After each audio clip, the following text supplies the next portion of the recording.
नमस्कार दोस्तों, मेरे चैनल अंशिका तिवारी में आप सभी का स्वागत है।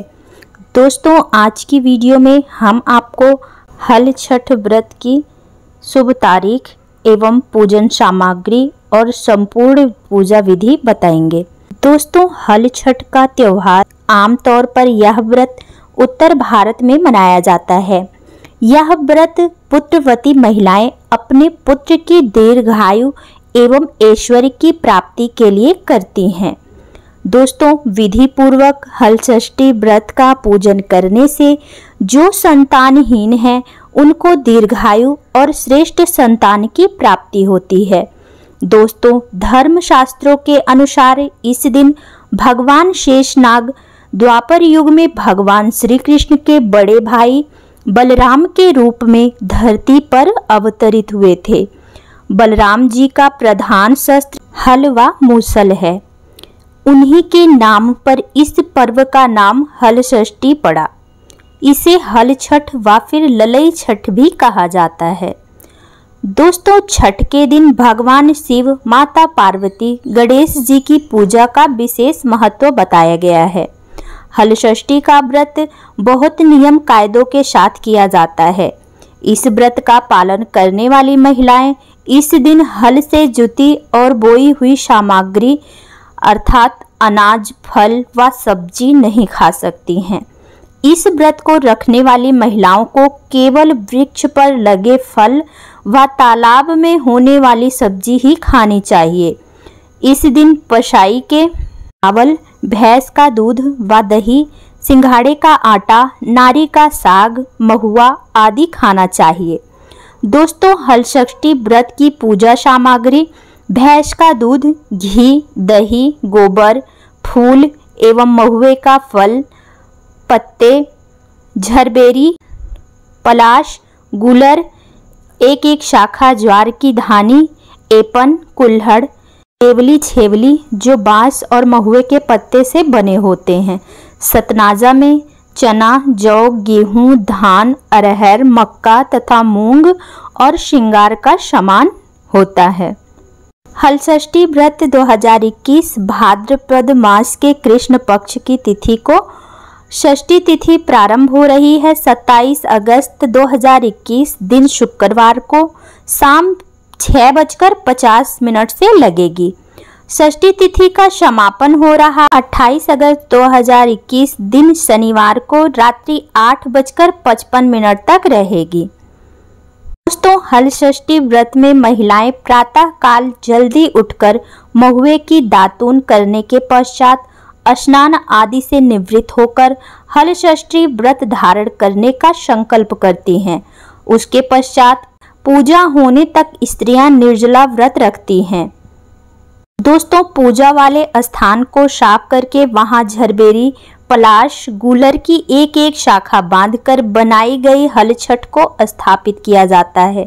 भैंस के गोबर से पूजा घर में दीवार पर लीपकर हल छठ माता का चित्र बनाया जाता है या फिर बाजार से हल छठ माता का कैलेंडर लेकर दीवार पर चिपका लेते हैं। उसके बाद उस चित्र का श्रृंगार किया जाता है। तत्पश्चात कलश की स्थापना करें। फिर भगवान गणेश जी एवं माता गौरी को स्थापित किया जाता है। दोस्तों, उसके बाद मिट्टी के कुल्हड़ को एपन से रंगकर उसके अंदर सतनाजा, चना, जौ, गेहूं, धान, अरहर, मक्का तथा मूंग की दालें भरकर पूजा के स्थान पर बच्चों के खिलौने भी रखे जाते हैं। साथ ही महुए के पत्ते या दोनों में पसाई के चावल, महुआ और भैंस के दूध से बना दही भरकर पूजा के पास रखें। सबसे पहले कलश की पूजा कर गणेश जी एवं माता गौरी की पूजा की जाती है। फिर हल छठ माता की पूजा करें, श्रृंगार का सामान चढ़ाएं। उसके बाद कुलवे एवं मटकी की पूजा की जाती है। पूजा के बाद हल छठ की कथा पढ़ें व आरती करें। आरती के बाद वहीं बैठकर महुए के पत्ते पर महुए का फल रखकर उसे भैंस के दूध से बने दही के साथ खाया जाता है। आइए हम आपको हल षष्ठी व्रत की कथा सुनाते हैं। प्राचीन काल में एक ग्वालिन थी। उसका प्रसव अत्यंत निकट था। एक ओर वह प्रसव से व्याकुल थी तो दूसरी ओर उसका मन दूध दही बेचने में लगा हुआ था। उसने सोचा कि यदि प्रसव हो गया तो दूध दही यूं ही पड़ा रह जाएगा। यह सोचकर उसने दूध दही के घड़े सिर पर रखे और बेचने के लिए चल दी। किंतु कुछ दूर पहुंचने पर उसे असहनीय प्रसव पीड़ा होने लगी। वह एक झरबेरी की ओट में चली गई और वहां पर एक बच्चे को जन्म दिया। वह बच्चे को वहीं छोड़कर पास के गांव में दूध दही बेचने चली गई। संयोग से उस दिन हल षष्ठी थी। गाय भैंस के मिश्रित दूध को केवल भैंस का दूध बताकर उसने सीधे साधे गांव वालों में बेच दिया।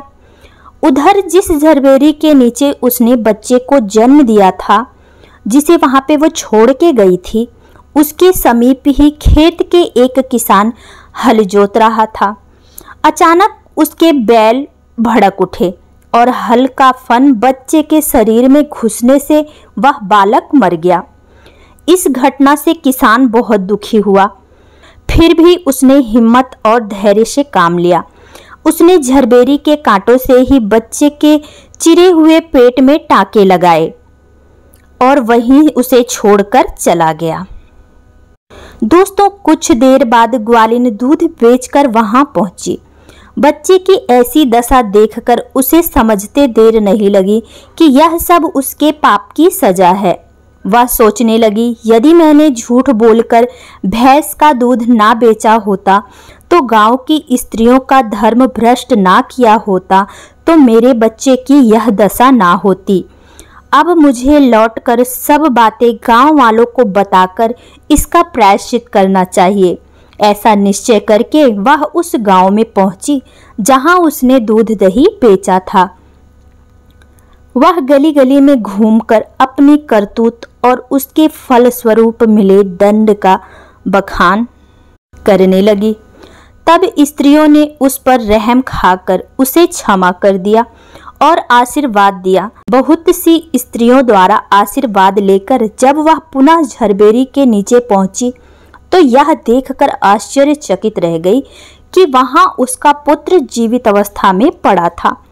तभी उसने स्वार्थ के लिए झूठ बोलने पर ब्रह्म हत्या के समान समझा और कभी झूठ ना बोलने का प्रण लिया। दोस्तों, उम्मीद करती हूँ कि आपको यह वीडियो पसंद आई होगी। अगर वीडियो पसंद आई है तो वीडियो को लाइक करना ना भूलिएगा। आपके एक लाइक से हमें मोटिवेशन मिलती है। मिलते हैं कुछ अगली जानकारियों के साथ। तब तक के लिए राधे राधे।